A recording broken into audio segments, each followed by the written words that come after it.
Es esmu dr. Ilona Vilkoite, praktizējoša gastroenteroloģe un Avibiotics radītāja. Avibiotics ir probiotiskas baktērijas saturošu uzturu bagātinātāji, kas radīti dažādām dzīves situācijām. Ikdienas labsajūtai, atbalstam stresa periodos, fiziskās aktivitātes posmos un īpaši sievietes vajadzībām. Parūpējies par savas gremošanas sistēmas labsajūtu un izvēlies Avibiotics.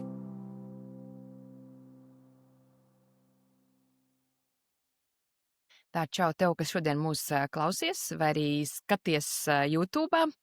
Šodien man ir ciemos ginekoloģi, ar kuru mēs tiekamies pirmo reizi arī online, vai ne, Zane? Jā, prieks tev redzēt. Jā, man arī. Es vienmēr tā tiekos ar cilvēkiem, kādu pusgadu runājos internetā, un tad ir tik dīvaini dzīvē pēc tam nejauši ieraudzīt, kad tas attiecies. Bet es gribu izstāstīt ar Zani. Zani, tu man uzrakstīji vienu komentāru pie viena mana kaut kāda Instagram storijas, pat neatceros pie kā, ka par to, ka es izņēmu spirāli un man atgriezās libido, ko es nebiju gaidījusi. Un tad tu rakstīji, ka tā var būt blakne. 10% sieviešu var būt blakne no kontracepcijas hormonālās spirāles. Un tā mēs sadraudzējāmies Instagram, jā, un tu arī esmu sniegus vairākas atbildes. Tā kā man liels tev prieks satikt. Bet izstāst lūdzu, ko tu ikdienā dari, jo tu neesi no Rīgas, kas ir forši, man liekas. Jā. Es esmu ginekologs, dzemdību speciālists no reģiona, konkrēti Valmieras. Un man kā tādam reģiona speciālistam tas darba lauks ir diezgan plašs. Es strādāju stacionārā, kas ir dzemdības, operācijas, dažādas akūtas situācijas, un strādāju arī ambulatori. Ambulatori man tā lielākā interese un liela daļa pacienti ir šī tā ginekoloģiskā endokrinoloģija, kas ir viss par un ap hormoniem, tad ir auglības traucējumi dažādi un arī augsta riska grūtniecības novērošana. Tāpēc tā šodienas tēma, tā ir tāda mana ikdiena. Es teiktu, ka gandrīz katru dienu manā kabinetā nonāk kāda pacienta ar šo policistisko olnīcu sindromu. Bet vēl gribēju pajautāt tomēr konkrētāk, kur tieši tu strādā, jo es pieļauju, ka daļa sieviešu pēc tam gribēs tevi sameklēt, kur var tevi atrast. Valmieras veselības centrs un arī Vidzemes slimnīca. Bet šobrīd tu esi bērnu kopšanas atvaļinājumā, jā? Šobrīd es vēl esmu bērnu kopšanas atvaļinājumā, bet ar janvāru es atgriežos ierindā, pieraksts jau ir atvērts, jau pildās, tā kā pierakstīties jau var. Cik man ļoti liekas nepareizs bērnu kopšanas atvaļinājums. Kāds atvaļinājums? Tu esi vienmēr pārgurs un neizgulējies, un tu sauc par atvaļinājumu. Tur vieglāk iet noteikti. Labi, sākam politisko olnīcu sindroms. Es ļoti bieži par šo dzirdu, man regulāri pa laikam sievietes raksta, un tas galvenais, pirms mēs ķeramies klāt, kas tas tāds vispār ir, man tomēr ir uzreiz varbūt nepareizs jautājums no loģiskās kārtības, bet kāpēc to ir tik grūti diagnosticēt? Jo tas, ko es dzirdu apkārt, ka arī tavā prezentācijā, ko tu atsūtīji, lai es varētu iepazīties pirms šīs mūsu sarunas, vai ne, tur bija, ka vairāk kā pusē gadījums netiek diagnosticēts. Kāpēc? Jāsaka godīgi, es līdz galam šo arī neizprotu. Jo īstenībā tā ir ļoti vienkārša diagnoze, bet tā pamat problēma ir tā, ka pietrūkst tā saruna, jo policistisku olnīcu sindroms primāri mēs viņu diagnosticējam sarunas laikā. Un pēc tam jau veicam izmeklējumus, lai vienkārši izslēgtu citas. Tā kā pietrūkst šī saruna, un tas ir gan no ārsta puses, kad nav tas laiks ātri, sūdzības ir, nav ģērbamies nost, gan no pacienta puses, ka pacients, viņš arī īstās problēmas varbūt nesaprot, ka tā ir problēma. Šis neregulārais cikls, man tur tās mēnešreiz, reiz 3 mēnešos, tas taču regulāri, vai, teiksim, šīs pumpas vai akne, kārtīgi sakrāsojās, un mēs nemaz pateikt nevaram, un pacients nepasūdzās, mēs nezinām. Un tad ir šis, ka pacients iet pie dermatologa sūdzās par ādu, iet pie ginekologa sūdzās par neregulāru ciklu un nesaliek šo informāciju kopā. Un tādējādi tā diagnoze tiek nedaudz novēlota, parasti ir šie kaut kādi pāris gadi, bet būtībā tam tā nevajadzētu būt. Un man gribās ticēt, ka mūsdienās, ka tā saruna tomēr ir tā primārā, kad tie rezultāti ir stipri labāki.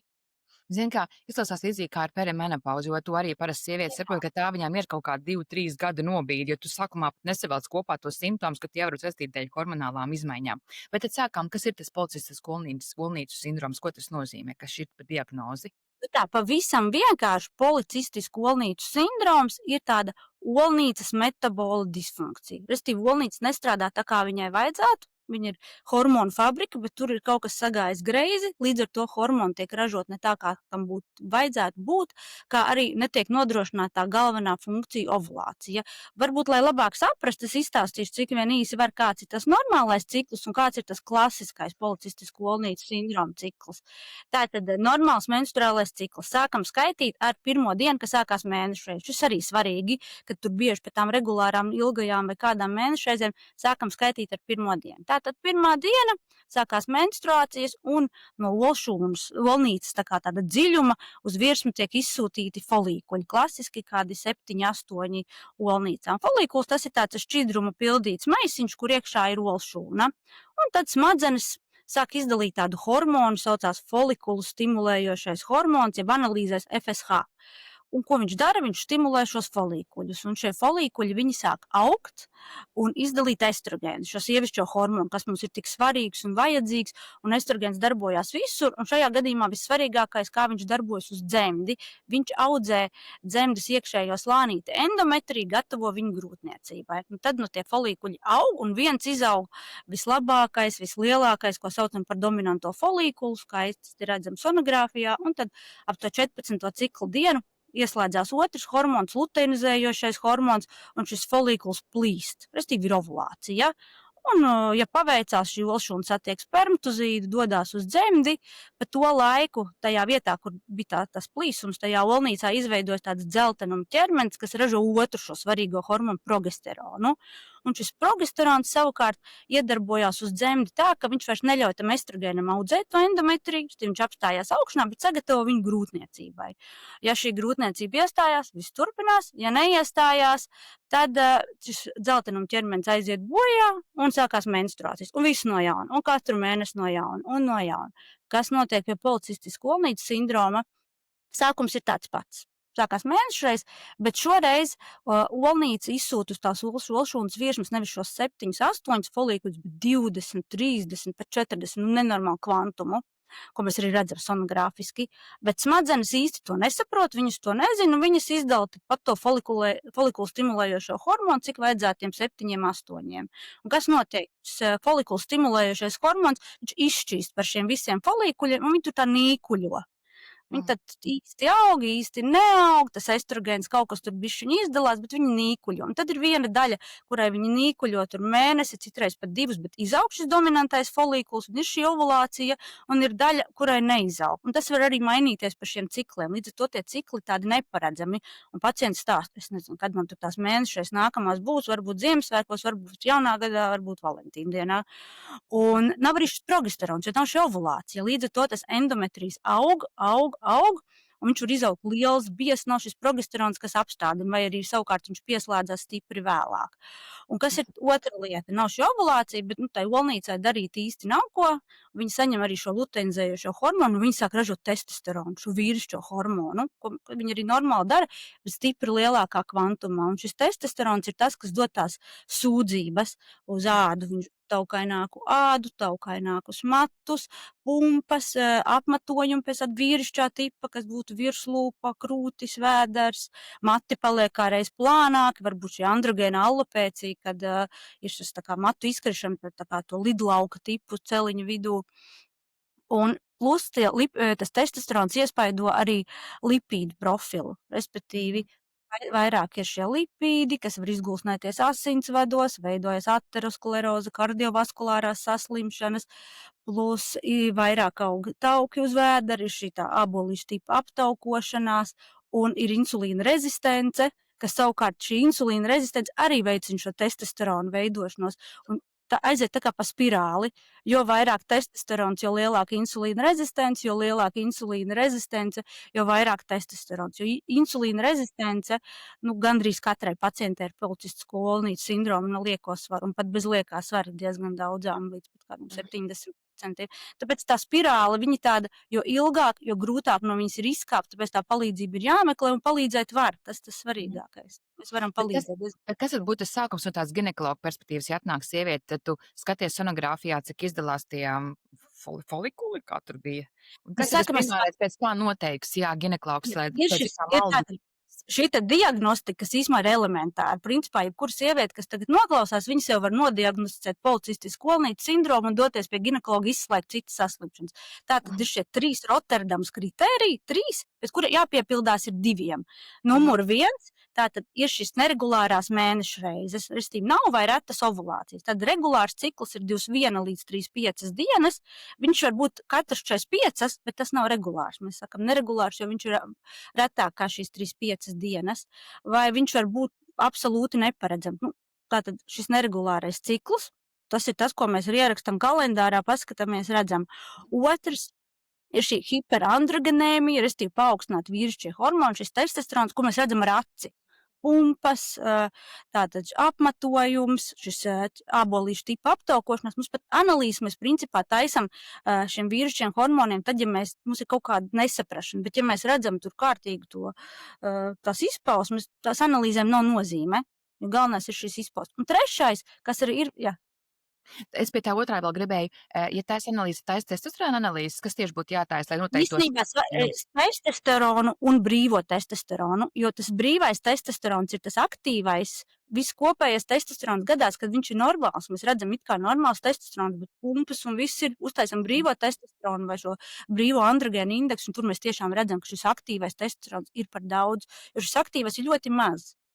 Kā viņi saucās, kad iet prom tur atzīmēt, ķeksīt Tā laboratoriju? viņš arī saucās. Brīvais testosterons. Okay, ļoti labi. Un tad, kas ir trešais kritērijs? Trešais ir šī sonogrāfijas atradne, kas ir īstenībā vismaz svarīgākais.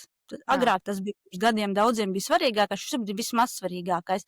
Jo, teiksim, pirmos 8 gadus pēc restīvi jaunām meitenēm, tā aina būs gandrīz vienmēr. Tātad ir šī policistisko olnīcu aina. Tas ir trešais. Un to mēs, principā, izmantojam, ja mums ir tikai viens, ja šis neregulārais cikls vai tikai šie vīrišķie hormoni, un neko otru mēs atrast nevaram, tad mēs tikai sākam meklēt būtībā to ultrasonogrāfiju. Bet, klasiski, protams, ka mēs vienmēr veicam ultrasonogrāfiju, lai mēs redzētu, kas tur notiek ar tām olnīcām un dzemdi. Vai ir kaut kāds konkrēts dienas, cikla dienas, kurās ir jātaisa ultrasonogrāfija, lai potenciāli diagnosticētu policistu kolnītes sindromu? Jo tu teici, ka tur sāk augt visi tie folikuli, tur šī kaut kādā konkrētā dienā tad jāveic. Pašā cikla sākumā noteikti nebūs vērts, jo tad mēs tāpat neko neredzēsim, cik tie folikuļi ir. Bet to vai notiek vai nenotiek ovulācija, ideāli būtu kaut kad vismaz cikla vidus, cikla otrā puse, tad mēs redzam, vai tā ovulācija būs, vai savukārt viņa ir bijusi. Ja ir tieši menstruāciju laikā, tad mēs īsti nevarēsim pateikt, vai tās olnītes izskatās tādas, jo viņas tā vienkārši izskatās, vai tiešām viņām ir kaut kāda problēma. Nākamais jautājums par to dzīves posmu, kurā var parādīties. Tas var parādīties jau, jo man arī raksta sievietes, man tur meitē pēc 11 gadi ir 1 mēnešais, un jau ir PCOS. Tā kā ir kaut kāds posms, kad viņš izteiktāks parādās, vai... Jā. Principā tā, pirmos 3 gadus mēs īsti nevērtējam, jo pirmie tie gadi ir, kamēr nobriest šī hormonālā as, un tur tiešām meitenēm var būt mēnešreizes neregulāras, stipras, un tad mēs vērojam. Mēs, protams, veicam analīzes, skatāmies, bet vērojam, mēs diagnozu parasti pirmo 3 gadu laikā neliekam. Principā pat pirmo 8 gadu laikā mēs tā ļoti piesardzīgi, bet ir, kur ir tāds ziedošs policistisku olnītes sindroms ar insulīna rezistenci, augstu testosteronu, ir, kad mēs liekam to diagnozu. Bet būtībā jaunietes, ja šīs sūdzības ir, ejam pie ginekologa, izrunājam, skatāmies un parasti mēs vērojam. Bet neatstājam arī neko, nav tā, ka atstājam, tur jau viss pāries, pumpas pāries, mēnešais noregulēsies, jo visbiežāk jau tas tā nenotiek. Jo tas, ko es vienkārši arī dzirdēju no tām sievietēm, kuras man rakstīja, dzirdēju, redzēju, ka tu aizies pie ginekologa, tu redz, ka tev ir tas liekais svars, kas ļoti daudzām ir, es tā saprotu, tāda liela blakne, vai ne? Lielākā daļa būs ar lieku. Nomet svaru, jā. Viņi saka, bet es nevaru, tas nav vienkārši no ēšanas atkarīgs. Te uz sporta zāles ievēroju ēšanas, nevaru nomest to svaru, un tā sajūta ir tā ir tā spirāle, tas tā kā tādā purvā iekāpt. Tad, kad tur ir bišķiņi tā kā iemērt, mēs viņu varam dabūt ārā, bet ja ir tā līdz celim, tad mums vajag to palīdzību. Tāpēc tam sievietēm, viņas arī man bieži nāk, saka, es biju pie ģimenes ārsta vai vēl pie kādu, man teica, apmēram mazāk ēd, vairāk kusties, bet es jau tā neko neēdu, es man patīk, pasmaržot bulciņu, un man jau nāks vairs klāt, jo tā ir. Ar to kārtīgu ziedošu policistisku olnītes sindromu, ar kārtīgu insulīnu rezistenci, tā arī būs. Un tur bieži vien bez medikamentiem mēs netiksim krastā. Tāpēc nevajag no tiem medikamentiem baidīties. Dzīvesveids vienmēr ir tas, ko mēs sākam, bet bieži vien ar to nepietiek. Un tad jau, kad tas stāvoklis uzlabojas, tad varam ņemt nost tos medikamentus. Jā, iesim pie tā, kā ārstēt nedaudz vēlāk, es gribēju pabeigt šo, tad par to, kurā brīdī tu saki tos pirmos 8 gadus vai 3 gadus noteikti tu vēro to jauno sievieti vai pusaudzi vēl jaunu pēc skaties, kurā brīdī tad vairāk tā kā ir kaut kāds posms, ka tā kā, piemēram, vēžiem ir skaidrs, ka tur pieaug krūts vēža risks pēc gadiem 50, piemēram, kā ir ar tām PCOS, ir kaut kāds posms, kad viņi vairāk uzrādās? Parasti tas ir, ka sāk nākt svars klāt, jo viņš korelē ar to svaru. Bieži ir tā, tad, kad tā jaunietei tas svars ir teiksim, normāls, ar laiku viņš pamazām 1 kilograms 1 gadu, nākamā gadā tur 3 kilogrami, un viņš sasniedz kaut kādu, katram ir tāda individuālā būtībā kritiskā masa, ka tās sūdzības vai nu vispār sākās, vai vienkārši pastiprinās tā, ka viņi tiešām sāk ievērot. Tā kā nav gluži tāds vecums, ir sūdzības, ejam. Tā kā, ja meitenei ir mēnešu reizes ir regulāras, kas ir svarīgas šīs līdz šīm 3-5 dienām, nu jaunietiem tie pirmie 3 gadi varbūt ilgāk rakstam kalendārā, skatāmies, aprunājamies ar māmu, viss ir regulāri, sūdzība nav, pie ginekologa nav jāiet. Bet ja ir kaut kādas šaubas, neskaidrības, aiziesim, parunāsimies. Jo mēs jaunas meitenes, mēs uz krēsla parasti neliekam uz vajadzības, skatāmies ultrasonogrāfiski caur vēderu, jo viņas parasti baidās, viņas ir dzirdējuši kaut kur sabaidīts, ka liks uz tā krēsla un bakstīs. Es, principā, meitenes pirms dzimuma dzīves sākuma gandrīz nekad neskatos no atsevišķās situācijās. Tā kā tā primāri ir tāda saruna. Labi. Tad pārējām pie iemesliem, cēloņiem, kā tu vari tikt pie šādām policiskas skolnīcu sindroma. Ja? Arī tavā prezentācijā pie dienas šī, ka 70%, es varu atbildēt tavā vietā, 70% ir ģenētika, ja, un 30% ir dzīves stils. Bet kas ir tas, kas varbūt var veicināt to, ka viņš parādīsies un kad parādīsies? Nu, īsumā ir ļoti interesanti pētījumi, bet tāda liela skaidrība nav, ka tas tiek ieprogrammēts jau mammai vēderā esot. Ja mammai ir augstāk vīrišķie hormoni, ir gestācijas diabēts, ir augstāk šis insulīns, vai gluži otrādi viņa ir tādā nedaudz tā kā malnutrīcijā, kad var attīstīties, lielāks risks, ka attīstīsies šis policistisks skolnītes sindroms. Tad ir vairāki gēni, bet nav tāds viens konkrēts gēns, šis ir policistisks skolnītes sindroms. Tas vairāk būs kaut kāda olnītes darbības regulācija, insulīna, teiksim, izdales regulācija. Tad dažādi hormoni, kas vieni paši, viņi nebūs tā, ka šie atbildu policistisku skolnītes sindromu, bet kopā parasti ar kaut kādiem vides faktoriem, kas būs šis uzturs, pēc kaut kādi toksīni vai kas viss kopā saslēdzās un sākās. Šī būs tā lielākā daļa. Tās būs tās sievietes, viņas neko slikti nav izdarījušas. Viņām tāda ir tā ģenētika, tā līdz pat 10% sieviešu. Tā kā, katra 10, kas mums nāk pretī, viņai visdrīzāk būs šis policistisks skolnītes sindroms, un lielākoties tā nav nekāda traģēdija, un to var sadzīvot. Un tad ir šī viena grupa, šī aptuveni 30%, kuriem ir vienkārši liekā svara un insulīna rezistents inducēts. Respektīvi, viņām viss ir perfekti ideāli, viņas vienkārši pieņemās svarā dzīvesveida apstākļu dēļ, un viņam attīstās šī insulīna rezistence. Insulīna rezistence ir, kad mūsu organisms īsti labi nespēja izmantot glikozi, vai daudz vairāk insulīnu kā klasiski. Un šis insulīns ir diezgan tāds, viņam patīk audzēt taukus, viņš ir tāds iekaisums uz augšanu. Līdz ar to viņš attīst šī insulīna rezistence, un šis insulīns sāk olnīcās iedarbināt to ceļu, ka sāk tas testosterons vairāk izstrādāties. Un viņām šis ir tās meitenes, kuras nomet dažus kilogramus, citreiz 3-4 kilogramus, un viņām viss tās sūdzības pāriet. Tāpēc tas svars var būt diezgan tāds noteicošs faktors, un tur, tad, kad mēs rekomendējam svaru samazināt, tur tiešām tas svara samazinājums nav nepieciešams liels, lai tas stāvoklis uzlabotos. Bet es varbūt tādu kaut kādus esmu arī fake news saklausījis, bet es vienkārši neatceros, ka viena arī, nezinu, paziņa, jo es pat no viņas bija tā, ka tā problēma ir, ka tā sāta sajūta ir, ka tev nepietiek ar vienu ābolu, tev vajag apēst 2 ābolus, ja kā mainās tā sāta sajūta, tāpēc arī tu nevari to svaru nomest, jo tu esi visu laiku tā kā izsalcis, ka tev gribās vēl un vēl ēst, un tev nepietiek ar to. Tas ir saistīts kaut kā ar šo vai nē? Tas būs sekundāri. Tas būs vairāk saistīts ar šo visu to sāta regulāciju, ar insulīnu, ar to, un tas policistisks skolnītes sindroms būs tā kā sekundāri. Jo policistisks skolnītes sindroms sākas tā klasiski olnīcā, vai viņš sākas tāpēc, ka olnīca pati nestrādā, vai tāpēc, ka ir šis augstais insulīns, kas jau būs uzturs un viss. Bet šī sāta sajūta mainās dēļ policistiskas skolnītes sindroma rezultātā? Nē, dēļ paši nē. Tā ir kaut kāda cita diagnoze, ka tev nav tā sāta sajūta, un tad kā blakne var būt šis policistisks skolnītes. Jā, tas būs vairāk, kas attiecās uz šo insulīna rezistenci, uz lieko svaru, tas būs par šo stāsts. Jo viņi vienkārši ir kopā. Labi, un tad ir šie 30% šis dzīvesveids, kur, tas, ko tu minēji, tie svari. Tā, tad uzreiz es tālāk pie nākamajiem jautājumiem. Kā diagnostizēt, arī to mēs jau izrunājām, ļoti labi ir šie 3 kritēriji, ko tu uzreiz minēji. Par formām. Es piemetināšu par tiem kritērijiem. Tātad mēs šos kritērijus 2 atrodam, un tad mēs dodamies pie ginekologa, vai ginekologs to, un izslēdzam citas saslimšanas, jo gan vairogdziedzera saslimšanas, paaugstināts prolaktīns, virsnieru, dažādas problēmas var arī tā kā simulēt šo policistisku skolnītes sindromu. Tā kā mēs izslēdzam, ka nav nekas cits, tātad veicam analīzes, tas ir asins analīzes, nekā cita nav, paliekam pie šīs diagnozes. Kas notiek tā kā perimenopauzes laikā, kas arī tomēr varbūt līdz tiem 8 gadiem, un arī hormoni jau ulnīcas darbības dēļ sāk mainīties, ja? Kā tas iedarbojās? Principā šajā gadījumā tas ir tāds veiksmes stāsts, varētu teikt, jo pirmkārt tam sievietēm tās mēnešreizes visdrīzāk visu mūžu bijušas neregulāras. Parasti tuvojoties 40.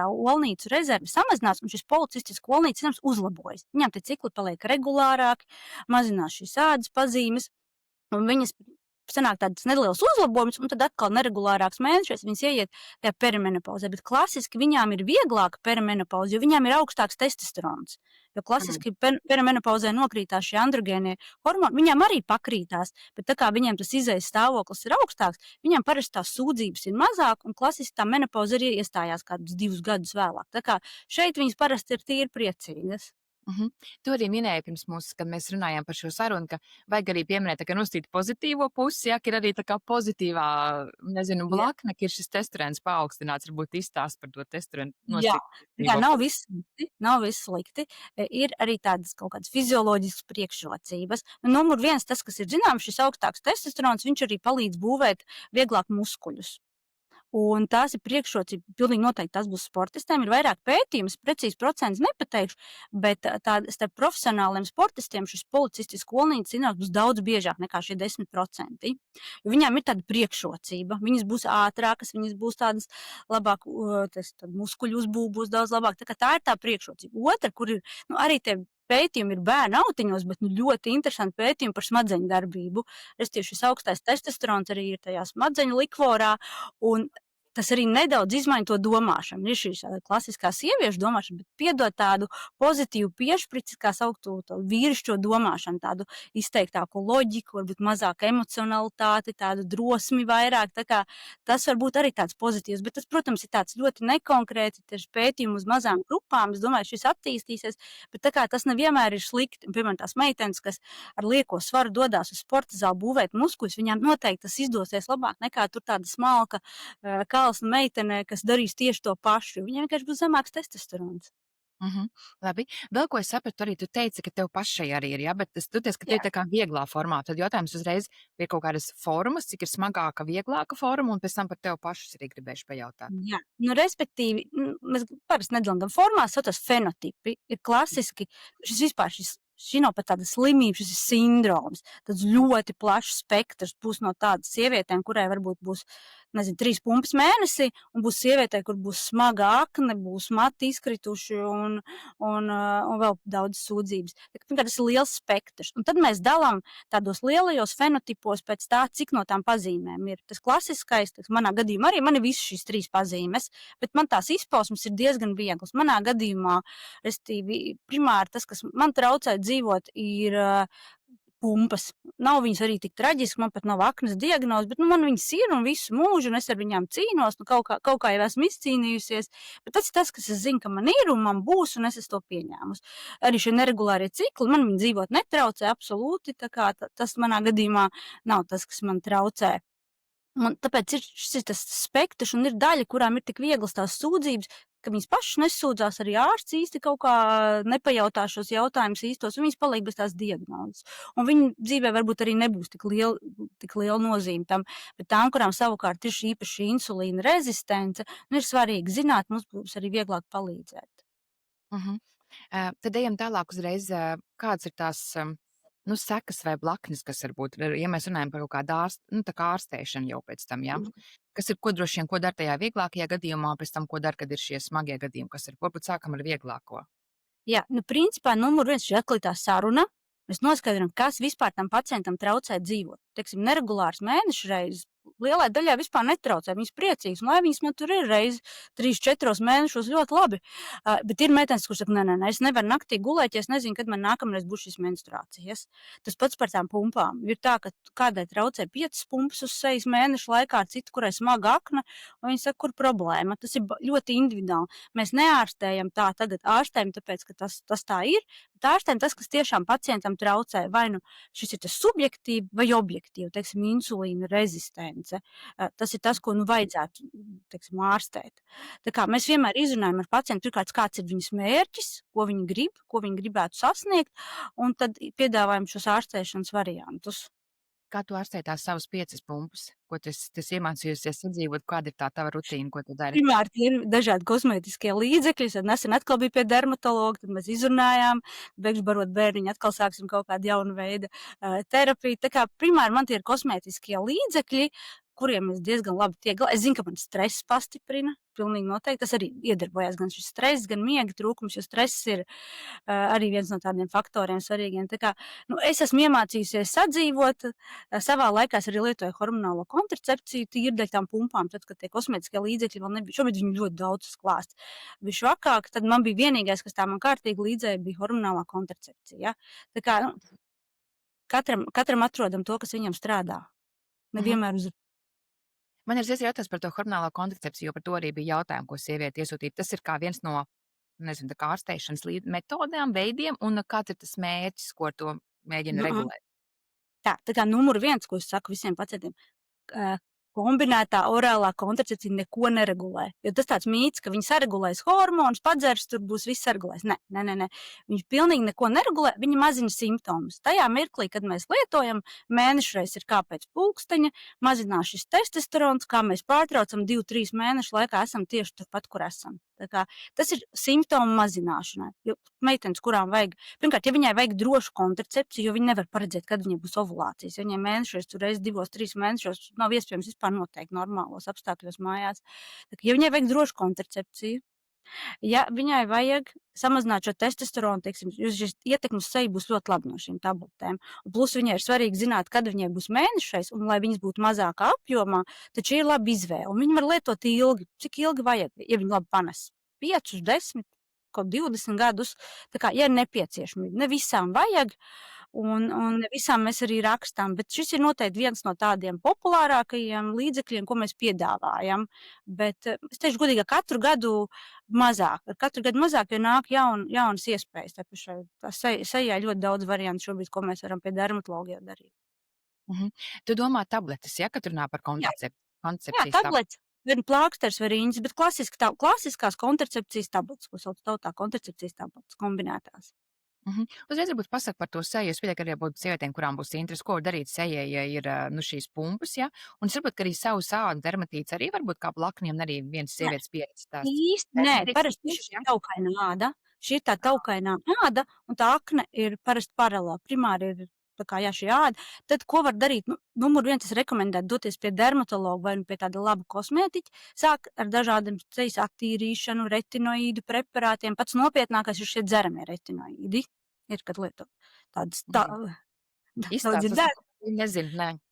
Ir šis, ko mēs uz sejas tagad ir anti-aging burbulis, vai ne? Mēs zinām retinoīdi, tur retinols un kas tik vēl nesmērējam uz sejas. Tie pirmsākumi principā bija dzeramais. Viņš ir tabletējums, tas ir tāda A vitamīna forma.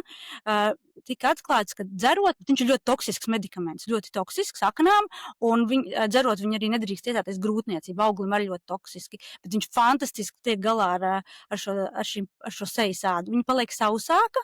Pirmkārt, vairāk tā netaukojas, un šīs pumpas pazūd. Bieži vien viņas pazūd uz visiem laikiem, vai ir tāds izteikts uzlabojums un pārtraucot, tā kā nedaudz atkal pasliktinās, bet netik slikti. Šis ir tāds, pirms gadiem 10 bija ļoti, neteikšu, ka ļoti populāri to dermatologu kādā galējā situācijā izmanto.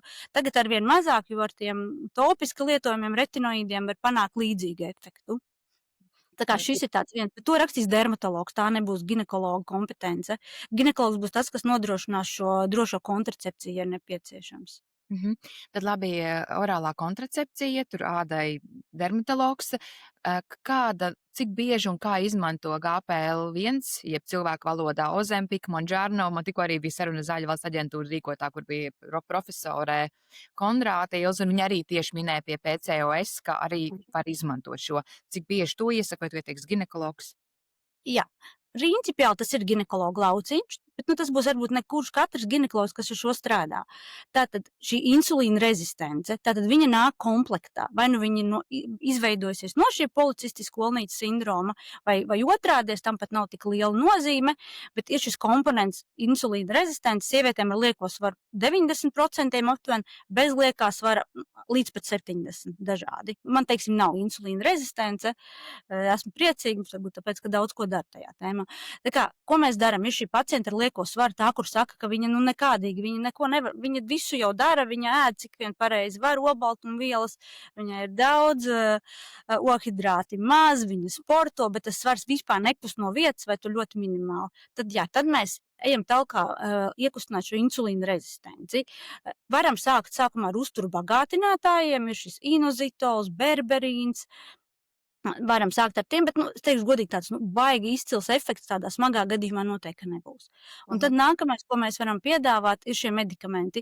Vecā paudze, teiksim, bija šis metformīns, ar kur arī bieži izdodas sasniegt diezgan labus rezultātus. Tur varbūt nebūs tik efektīva tā svara nomešana, bet šī insulīna rezistence mazināsies. Vai ir šie mūsdienu GPL-1 agonisti, Ozempiks, Mounjaro, Wegovy, un īstenībā jāsaka godīgi ļoti labs efekts. Tiešām ļoti labs efekts. Viņi ir jaunajās vadlīnijās.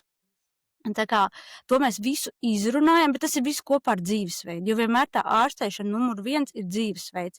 Miegs, stress, pareiza ēšana. Par ēšanu nav nekas specifisks. Nav neviena diēta pierādīta kā labāka par otru. Samazināts ogļhidrātu daudzums, pastiprināts olbaltumvielu daudzums un ko nu kura izvēlas. Bet tam ir jābūt kā dzīvesveidam, nevis tur mēnesi 2, 3, nometīšu 3 kg, pēc tam viss būs atpakaļ.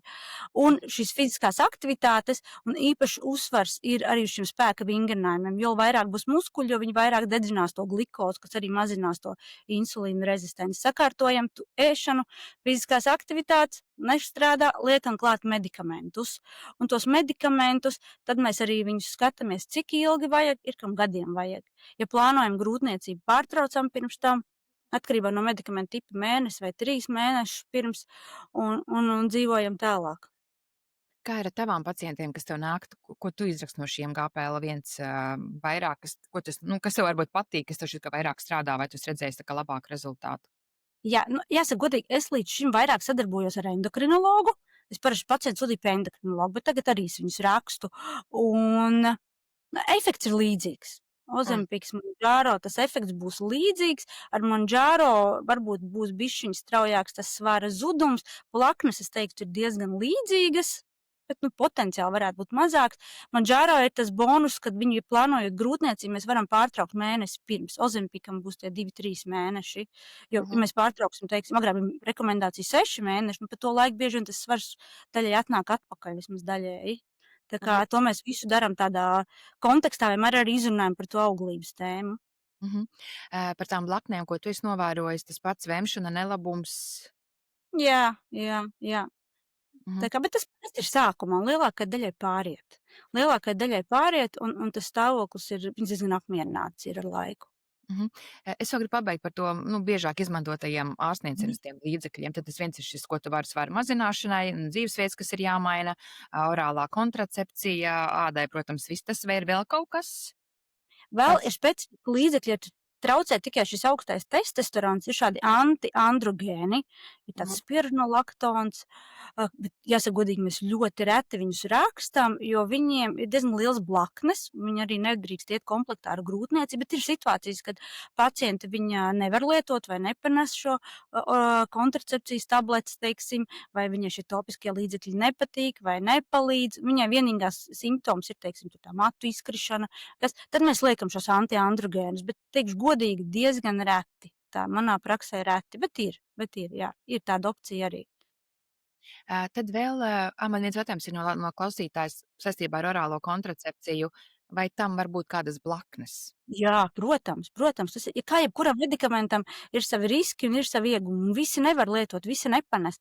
Ir situācijas, ka mēs uzreiz nemaz nerakstīsim, ja ir ģimenes anamnēzē bijis, teiksim, šie kaut kādas trombotiskie notikumi, tromboembolijas, vai pacientai pašai ir bijis, vai ir jau kardiovaskulāras saslimšanas, jau ir, vai ir liels liekais svars, vairāk tas ķermeņa masa indeks par 40, vai migrēna, teiksim. Tie jau būs tie pacienti, kuriem mēs uzreiz teiksim, nē, šitie preparāti pilnīgi noteikti nav jums. Tad ir tiem, kuriem varētu izrakstīt, mēs izrunājam, vai vispār vajag, vai viņam varbūt nemaz nevajag. Lielākā daļai nemaz viņus nevajag. Vai ir, teiksim, asiņošanas tips, kur arī šie preparāti labi noderēs. Un tad mēs sākam lietot, un pēc 3, tāpat kā spirālē, pēc 3 mēnešiem mēs izvērtējam. Mēs satiekamies, panes labi, super, turpinam lietot, nepanes, ņemam nost, skatāmies, ko mēs varam darīt. Ļoti labi, jo tā sieviete tieši arī min to tromboliju kā Jā, tā ir ļoti nopietna lieta, par laimi ir reti. par laimi reti manā praksē, par laimi. Es esmu satikusi sievietes, kurām ir bijuši, bet par laimi tām, kurām es esmu izrakstījis, nu man ir veicies līdz šim, nevienai nav bijuši. Es ceru, ka tas tā turpināsies. Tas risks ir, viņš nav augsts. Grūtniecības laikā tas risks ir lielāks, bet viņš ir. Un tā ir tāda, dzīvībai bīstama saslimšana, tāpēc to mēs, protams, vienmēr pieminam. Nu, un tad tā kā nākamais tēma bloks, kas, domāju, arī ļoti svarīgs, ir iespēja tikt pie bērniņa, ja ir policistisks skolnīcas sindroms. Es saprotu, ka tā ir viena no nopietnām blaknēm vai problēmām, vai ne? Kas notiek, cik liela tā ir, ko var darīt? Tātad, jāsaka godīgi, bieži puse pacientu ar šo policistisku skolnīcas sindromu pie manis nonāk ar tieši šo sūdzību, ka viņas nevar tikt pie grūtniecības. Un mēs runājam, un parasti jau tas sarunas laikā ir skaidrs. Menstruācijas tur reizi 2, 3 vai pat 6 mēnešos, liekais svars, un tā saruna jau ir diezgan skaidra. Tad mēs, protams, izslēdzam, sonogrāfiski redzam, ka tur nekāda ovulācija nav un nebūs. Un tad mēs parasti darām tā, sākam ar šo dzīvesveidu maiņu, un tad skatāmies, kas notiek. Dažreiz tiešām pietiek samazināt svaru par 3-4 kilogramiem, un šīs ovulācijas atgriežas vai paliek biežākas, vai pieliekam šo inozitolu klāt, kas arī var tās nedaudz veicināt biežākas un kvalitatīvākas ovulācijas. Parasti mēs vērojam sonogrāfijā, paskatāmies, ir vai nav ovulācija. Citreiz viņa 40. cikla dienā vai 50. Jau mēs pacienti esam redzējuši 20.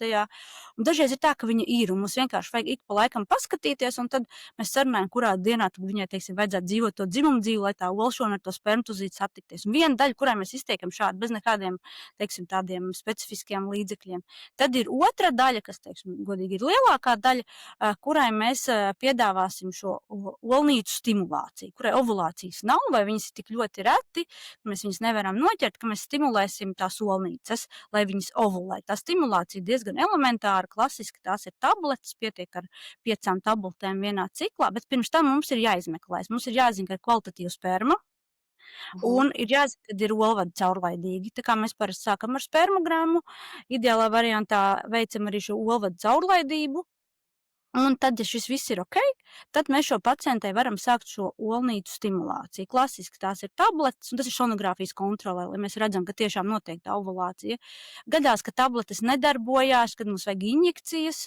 Tas ir nedaudz dārgāk, nedaudz varbūt sarežģītāk, bet arī nekas tāds briesmīgs.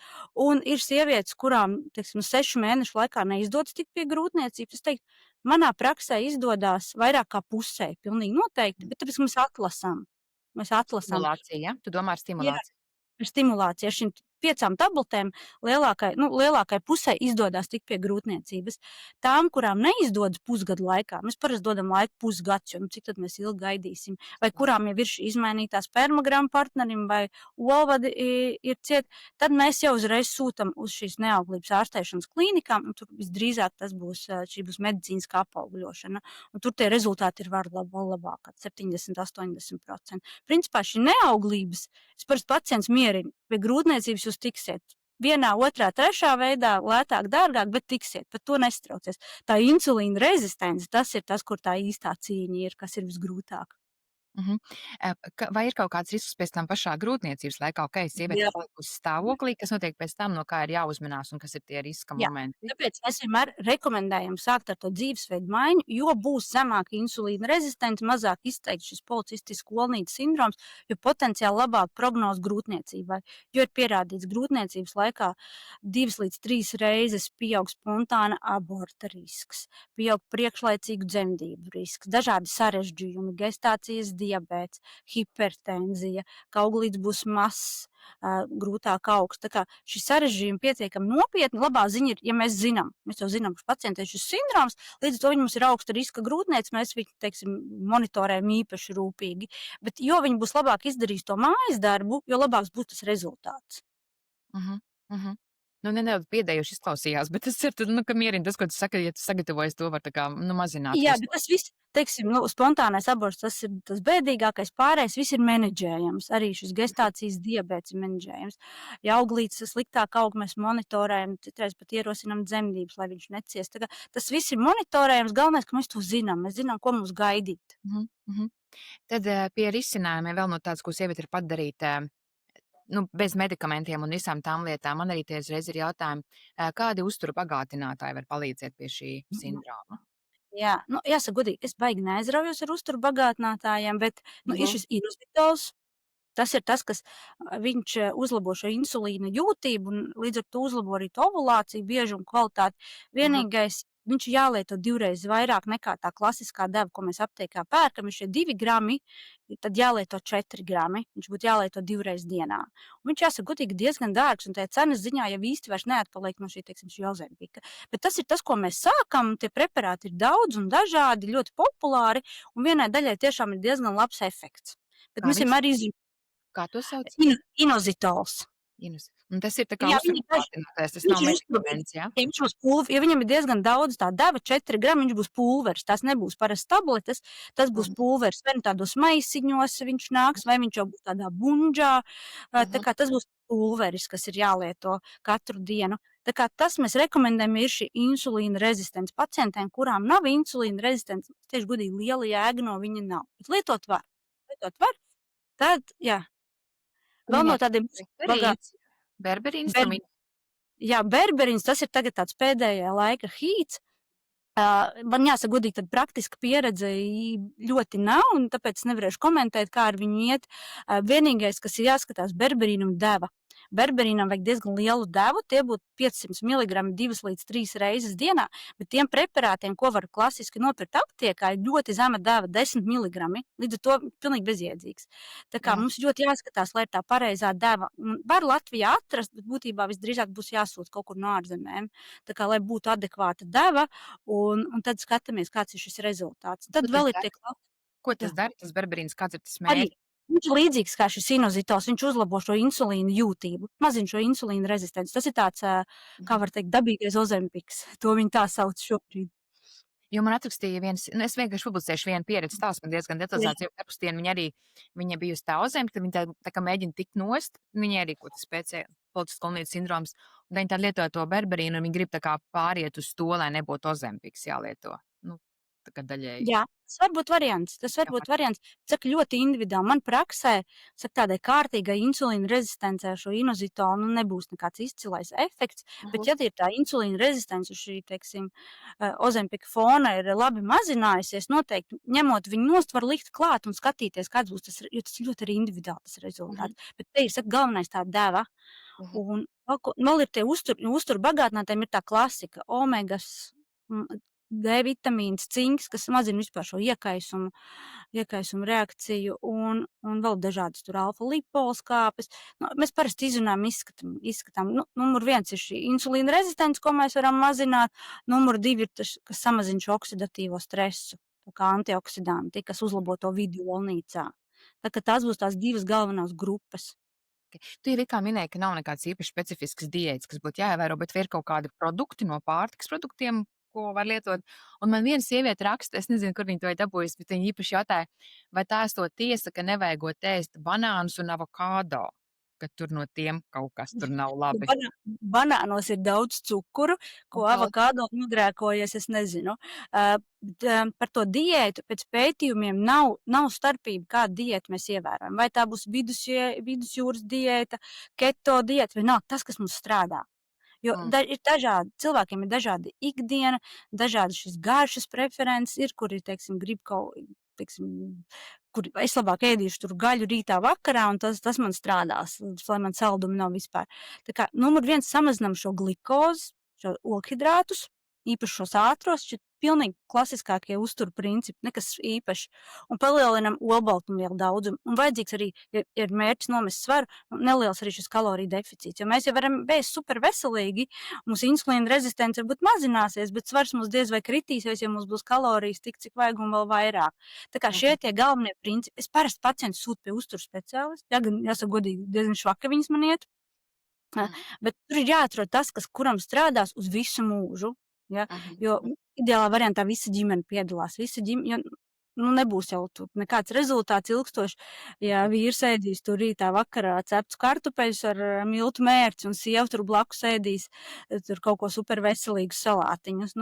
Tas nestrādās ilgtermiņā. Tā kā tur ir visai ģimenei jāpiedalās, un tad tas rezultāts parasti ir, tas ir tāds ilgtermiņš. Tas nav mēnesis, 2, tas ir gads, 2, principā visu mūžu. Bet zini, ka izklausās bezmaz vai, jo arī perimenopauzē mēs mācām visu tieši to pašu. Tev vajag spēka muskuļu, spēka treniņus, jo tev vajag muskuļus. Tieši Jādomā par olbaltumvielām, lai būtu tie muskuļi un būtu balans un visas šīs lietas, tev ir vajadzīgas kustības, un ne? Tā kā tas ir dzīvesveids, kas vienkārši ir jādara, un par to kaloriju, arī par to veselīgu ēšanu jau arī ir jāzina tas, ko es arī esmu sapratusi un pat uzkāpuši šī grābakļa. Es ēdu super veselīgi, bet tāpat pieņēmos svarā, tāpēc, ka arī tajos veselīgajos produktos ir ļoti daudz kaloriju, ja? Jums kaut tā. kā šķiet, ka es ēdīšu veselīgi, un tad automātiski zaudēšu svaru, bet arī, nezinu, tajos pašos avokādo, tur graudu maizē un vēl kaut kā arī tur ir kalorijas, tāpēc uz kaut kādu brīdi varbūt ir vērts dabūt to konsultāciju, vai ne? Vai arī, Jā, pilnīgi noteikti. Jo tas, ko man pacienti saka, tas, kurus ir aizgājuši pie uzturu speciālista, kurām ir izveidojusies sadarbība. Jo man ir viena daļa, kur saka, jā, es aizgāju, parunājām, bet nekāda sadarbība neizveidojas. Tās, kurām ir izveidojies un kurām parasti arī ir rezultāts, viņas saka, es beidzot sapratu, ko es daru ne tā. Jo parasti jau tā saruna mums sāks par uzturu, viņi saka, bet es jau taču neko neēdu, es visu ēdu ļoti pareizi, daru pareizi. Tad viņas parasti atnāk pēc kaut kāda gada un saka, es tagad sapratu, ko es darīju ne tā. Tagad es saprotu beidzot.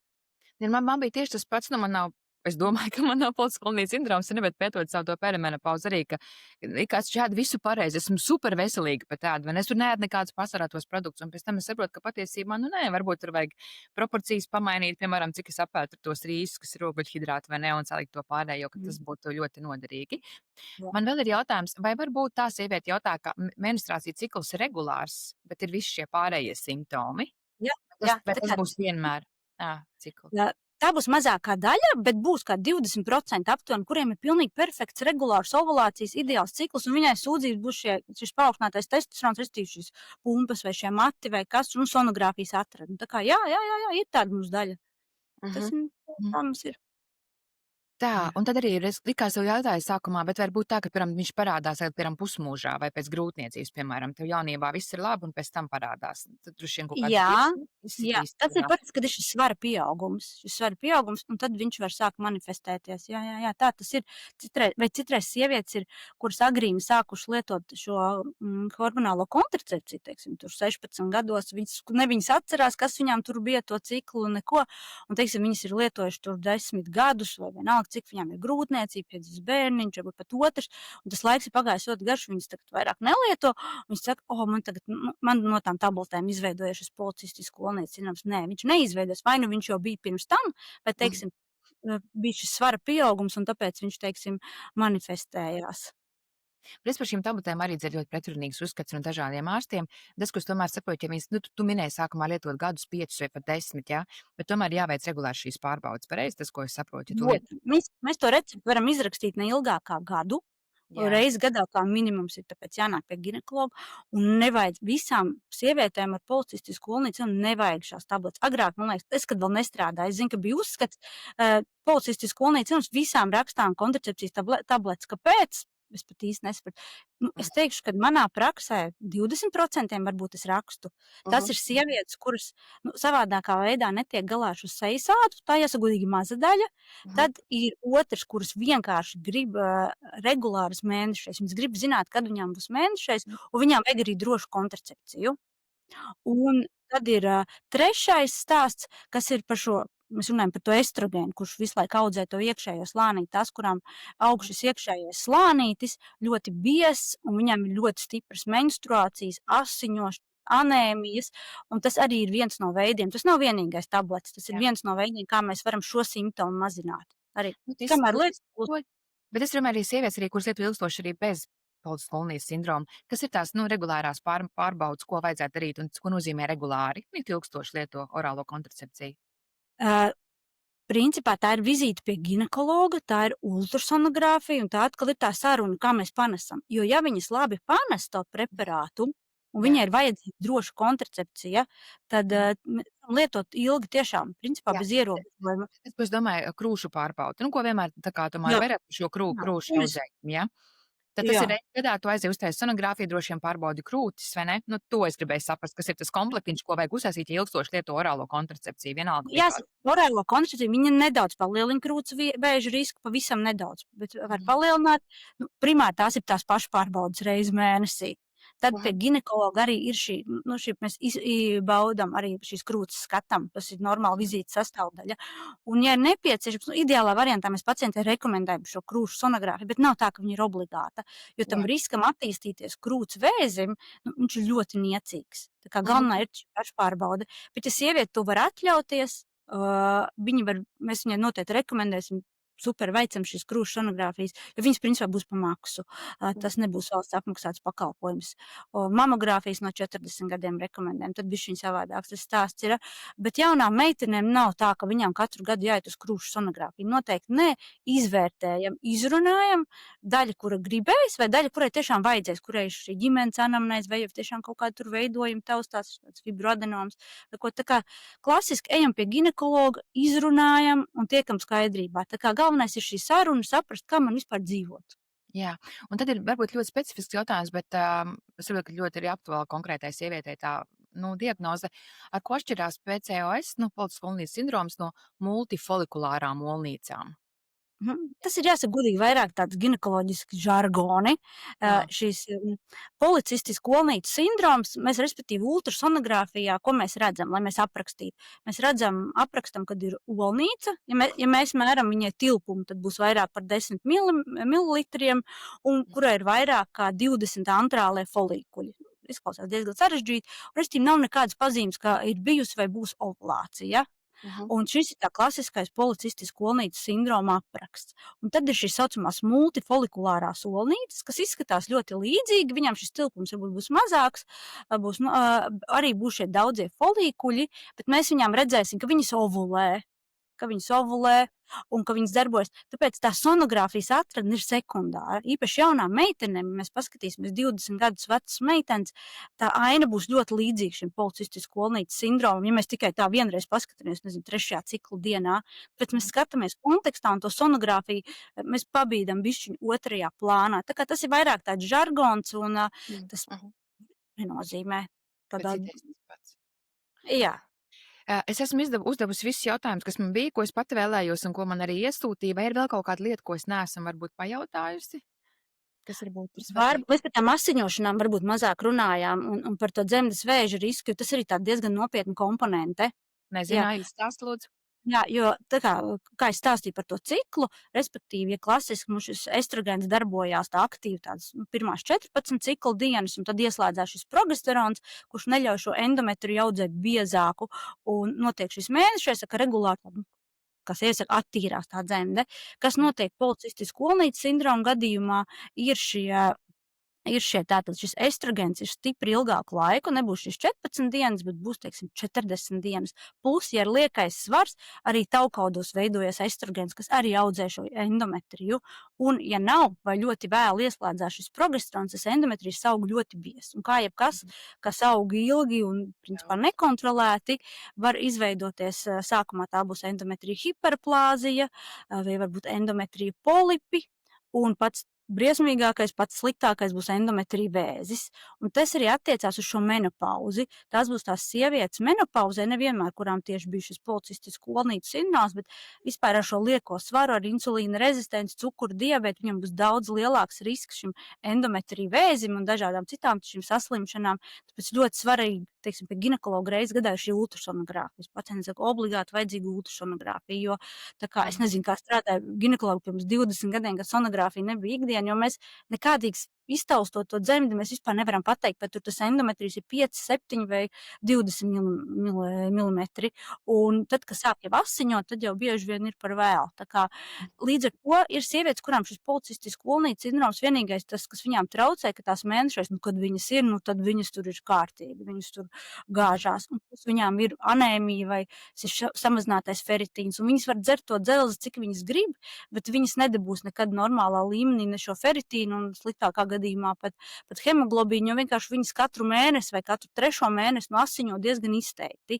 Līdz ar to tad arī šie hormonu preparāti, vai šis būs šīs tabletes, vai progesterons, vai tablešu formātā, vai vispopulārākais ir šīs spirāles, mēs dosim viņām vienkārši, lai aizsargātu šo dzemdi, lai viņas neasiņotu, lai viņām neattīstītos šīs hiperplāzijas, polipi un pat vēzis.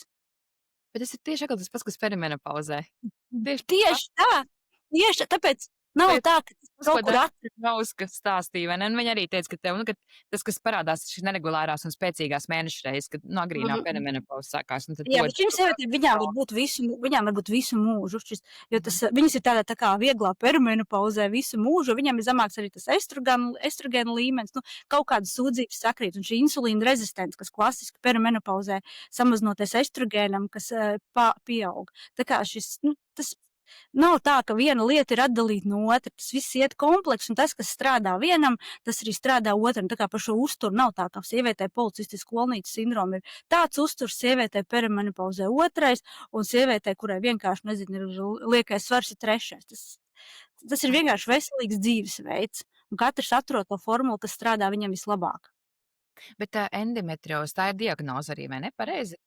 Endometrioze ir endometrijs, tas ir dzemdes iekšējais slānīts. Endometrioze tā jau ir pilnīgi cita tēma. Tas ir, kad šis slānīts ir kaut kur ārpus dzemdes, uz olnīcām, uz vēderplēs. Tur ir lielas sāpes, neauglība. Šo mēs varam citreiz parunāt. Jā, es gribēju tur runāt jau ārpus kadra, jo man arī vairāk sievietes par šo lūdzu tēmu. Tas arī ļoti aktuāla tēma. Domāju, ka nejauksim kopā. Jā. Bet sarunājam, tu apsolusies, esmu par šo nākamo sarunu, labi? Varam iesūt jautājumu, saka, ja tu šo klausies, es domāju, klausītāji raksti man, jo es gribu tiešām, man lūdzu vairāk sievietes par šo tēmu, un es redzu arī paziņu stāstiem. Jāsaka godīgi, tā endometrioze ir daudz grūtāk diagnosticējama, tā ir sāpīgāka tēma. Šis policistisks kolnītes sindroms varbūt ir biežāks, bet viņš ir daudz vieglāk menedžējams. Jā. Bet tāpat tur ir daudz nediagnosticētas lietas, gadījumi, ja, kad tas kaut kā neuzķer vai nenosaka ginekologu tik ātri. Jā, diemžēl, jo te medicīnā ir tā problēma, bet es redzu, ka viņi mainās, un īpaši mēs jaunie speciālisti, mēs daudz lielāku vērību piegriežam tai sarunai, lai nebūtu tā vizīte tur 15 minūtes iekšā kabinetā, ātri skatāmies, visu ok, pa durvīm ārā. Šī saruna, tas ir ļoti svarīgi, un tajā atklājās, principā 80–90% problēma. Tā izmeklēšana jau ir vairāk, mums jau ir doma, pēc tās sarunas mums jau ir tā doma, kur mēs skatīsimies, kas mums ir jāredz, un tad vai nu apstiprinās vai nē, un kurā virzienā mēs ejam. Tā kā šī saruna ir svarīga, un ja jūs jūtat, kad nav šī saruna šo ārstu, meklējam citu, nav. Mēs nevienam neesam pielaulāti, nav pa ceļam, šitas daktars negriba mani runāt, ejam pie cita, nākamais man parunās. Jā, tā problēma tikai, un es domāju, sevišķi reģionos, tik daudz ir tāda ārsta, kas ar tevi parunāsies, kas seko līdz jaunākajām lietām, pētījumiem, un ka nav tik vienkārši, man šķiet. Bet es pilnībā tev piekrītu, ka vajag jau meklēt to citu. Man arī sievietes saka, viņas arī meklē, un mēs esam arī, es domāju, ar visām šīm grāmatām, gan manu, gan Zandas, kas tad ir iznākuši, ka, ir jau tās slavīni iekustināti. Ja? Gan ārstiem būs vairāk, varbūt jāpadomā par jaunām tēmām, gan arī sievietēm tā apziņa ir daudz vairāk. Jā, protams, jo šis pacients paliek prasīgāks, un ir svarīgi tā izglītība. Es arī savā vizītē, es nevaru visu izstāstīt. Tas man jārunā 2 stundas ir, un svarīgi, ka sieviete pat izglītojas, viņa lasa, viņa klausās, jo ja viņa atnāk kā balta lapa, un es viņai tur ko paspēju tās pamatlietas izstāstu, viņa aiziet mājās, un viņa neko vairāk nepainteresējās. Drīzāk viņam būs aizmirsus pēc 2 dienām, ko es viņai tur stāstīju. Bet ja viņa pieņem, man ir šis policistisks kolnītes sindroms, tā. Daktari teica, ka man tagad ir jādomā par uzturu. Tātad es ideālā variantā aizēju pie uzturu speciālista, vēl tur, piesakoju Instagramā kādam uzturu speciālistam, lai man katru dienu ir kaut kāda informācija. Tā sportiņš, tā, man teica, ka vajag sportot, tā, kas man patīk. Sākam domāt, es vienmēr saku, vajag darīt to, kas tev patīk. Ja tu darīsi kaut ko, kas tev riebjās, mēnesi, 2 izturēs, ilgāk noteikti. Nē, atrodam, kas patīk, ideālā variantā, kur arī augšie muskuļi, un tad jau tas rezultāts būs. Labi, nobeigumā no tām pacientiem, kas tev nāk sievietes par šīm problēmām, cik no viņām reāli arī pēc tam maina to dzīvesveidu? Tie 20%? 15%? Es teiktu 10.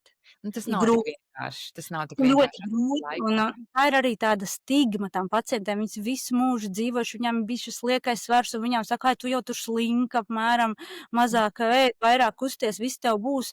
Un ir grūti viņām pašām arī spērt to pirmo soli, jo nebūs tā, ka viņi apsēdīsies man krēslā, un es viņai uzreiz rakstīšu, šeiksim šos GLP-1 agonistus. Viņai jāsāk tas darbiņš darīt pašai. Un es jāsaka godīgi, es vēl neesmu atradusi to savu metodi, kā motivēt. Tāpēc arī man tas sapnis ir, ka man ir tāda forša komanda, tur patais stūri, man ir forša endokrinologs, ko mēs sadarbojamies, man ir forša uzturu speciālists un fizisko aktivitāšu, teiksim, treneris, kurus viņu var aizsūtīt un kur man arī šī atgriezeniskā saiti, jo ir jau tā, viņa aiziet, viņa atnāk pēc pusgada vai gada, prasa, kā gāja, nu nekā negāja. Tieši, es pilnībā saprotu arī tos sievietes. Labi, Mēs Zana, esam dīvaini. bet man bija prieks ar tevi iepazīties arī šādā formātā, un es tiešām gribu uztaisīt to nākamo par endiometrozi, jā? Endometriozi. Jā, lai sievietes iesūta savus jautājumus, tad vienkārši mēs varam konkrētāk jau iedziļumā, nesanāk tāda vispārīga tā tēma. Paldies tev liels! Jā, tad paliekam saziņā vienkārši, un es ceru, ka šī saruna būs daudzām sievietēm ieviesīs vismaz kaut kādu skaidrību. Viņas vismaz zinās, ko vaicāt ārstam, ko te pēc tiem 3 kritērijiem, ko tu minēji, kas būtu jāapsver. Bet ļoti līdzīgi perimenopauzē. Tieši, viss kā diagnosticēt, ka tur nav tikai asins analīzes, nav tikai sonogrāfija. Pēc gada varēs jau startēt, kā saka, kā nereģistrēts ginekologs. Jā, visi tādā sazobē, nav veselībā, īpaši sieviešu veselībā, nav tā, ka mēs varam kaut ko vienu lietu no otras tur pilnīgi atdalīt. Parasti visi iet komplektā un katrā dzīves posmā ir kaut kādi savi akcenti. Tieši tā. Labi, paldies tev, Zane, un tad uz tikšanos nākamreiz. Paldies tev, klausītāji un skatītāji. Arī mēs tiekamies nākamajā reizē. Un lūdzu, padalies ar šo ierakstu, ar šo sarunu vai nospied laiku sociālajos mēdījos, jo tā būs ziņa sociālo mēdīju algoritmiem, kas šo saturu ir vērts izcelt, un man tas ļoti palīdzēs. Paldies liels! Atā! Atā! Es esmu dr. Ilona Vilkoite, praktizējoša gastroenteroloģe un avibiotikas radītāja. Avibiotikas ir probiotiskas baktērijas saturoši uzturu bagātinātāji, kas radīti dažādām dzīves situācijām. Ikdienas labsajūtai, atbalstam stresa periodos, fiziskās aktivitātes posmos un īpaši sievietes vajadzībām. Parūpējies par savas gremošanas sistēmas labsajūtu un izvēlēs avibiotikas.